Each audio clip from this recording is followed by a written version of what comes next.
Welcome to today's episode of Tranquil Tracks, Decoding Anxiety. I'm Barbara Eva, your hypnotherapist and anxiety coach. Today we are going to explore a concept that's crucial for anyone recovering from narcissistic abuse or any form of emotional manipulation. Our topic is about understanding and letting go, rather than staying trapped in the endless cycle of analysis and pain. So it's about understanding the impact. When you have experienced the cruelty, disrespect, and coldness of a narcissist, it's natural to focus on these events. However, concentrating on what happened can energetically transfer these negative experiences into your body, causing a repeating stress response. Basically, this chemical outputs affects not only your mental state, but also your physical well-being. So what does that mean? You can have experiences like sleeplessness or sleeping too much. You can experience hunger cravings, or you don't want to eat at all. Your friends might notice that your character is changing, or basically your behavior. So it's always advisable, if you've got close friends and they are basically telling you something is off, to maybe really get them to sit down with you and listen. It will not be easy because they might criticize you, and that might even add to the effect of having any way to deal with this past abuse, but it might be really good. What else can you experience? You can experience that you are feeling completely burned out. You have a lack of empathy yourself. You might have narcissistic fleas, so you might basically want to scream, kick and shout at someone who doesn't understand you. You have no patience. You can be quite righteous sometimes because you just want to be heard and seen, and it's a normal feeling. It's a feeling of overwhelm. I had enough. Body-wise, you can have sweats, but you can also feel cold. You can be completely lethargic or completely over-functioning, nervous, wide awake, can't rest. So it can be either that or the opposite. There is actually no sign which will tell you, okay, this comes now from the neurotic stress response, because basically your nervous system is completely overloaded and completely off balance, and this comes from normal tiredness. But what you can tell is when you're feeling very irritated and you're normally not that person, that is a sign that your body says, now I had enough.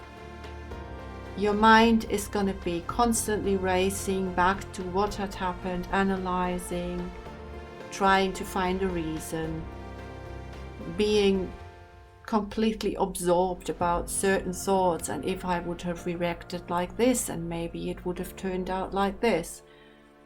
Completely normal, because you basically try to find answers, you try to find a reason why, you try to find why me and not someone else. It's basically called the victim mode, but that's not negatively meant. It's just basically just a word to explain to you why you experience all this. You question your sanity sometimes. You question, am I now the one who is completely out of order, or did I actually experience things like this? So it can be self-doubt as well. Anyway, understanding that is very, very important. So you basically diagnosing and learning. So it's important to diagnose and understand the problem. Knowing about the love bombing, ghosting, silent treatments and hoovering does empower you to recognize these toxic traits in any partner, colleagues, bosses, family members or friends, and obviously can avoid future acquaintances who will hurt you or can hurt you. So this knowledge is surely a critical first step in your recovery. However, the learning period has to stop. Once you've learned about these behaviors, it's beneficial for you to shift your focus. While it is helpful to understand what happened, continuously analyzing their behavior, why and when and how, can be counterproductive. So what can you do instead? Is shifting your focus to work through your own feelings with compassion and gentle reminders. Remember, analyzing their behavior won't change what they did. It only strengthens your stress and anxiety and burnout or whatever you are going through. So there is an importance of letting go. It's not only a saying you see on self-help programs, it really has an importance here. And you don't need to forgive them or understand their actions to move on. Feeling low, angry and sad and everything around this is absolutely valid. Allowing these emotions to flow out of your body will enhance your healing. This is about releasing the pain and not holding on to it. And as we know, you can also experience body pains, which basically manifest in shoulders or back or even in the digestive system. So in a previous episode, I introduced the mirror exercise. This practice involves looking at yourself in the mirror, particularly into the eyes, and expressing your feelings. It's a powerful tool to help you process emotions without getting trapped in the cycle of trying to understand, to analyze the narcissist's actions and reactions. Now, this is a very big point here. Dealing with the unfairness and manipulation is incredibly hard. It's the unfairness of the emotional inability, irresponsibility, the self-righteousness, the callousness, and the mental manipulation you have been exposed to.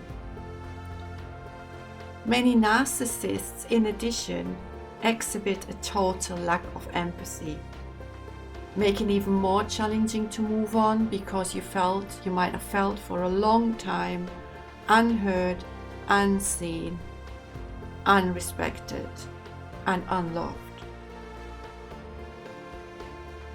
If you feel stuck in your body and mind, don't hesitate to speak up.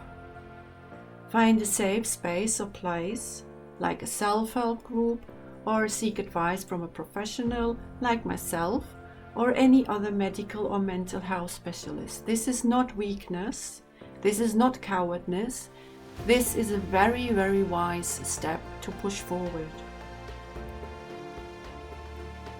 So it's about opening up and letting go. This podcast is meant to open you up to the idea of letting go. Letting go doesn't mean forgetting or condoning what happened. It means freeing yourself from the pain and allowing yourself the time to heal.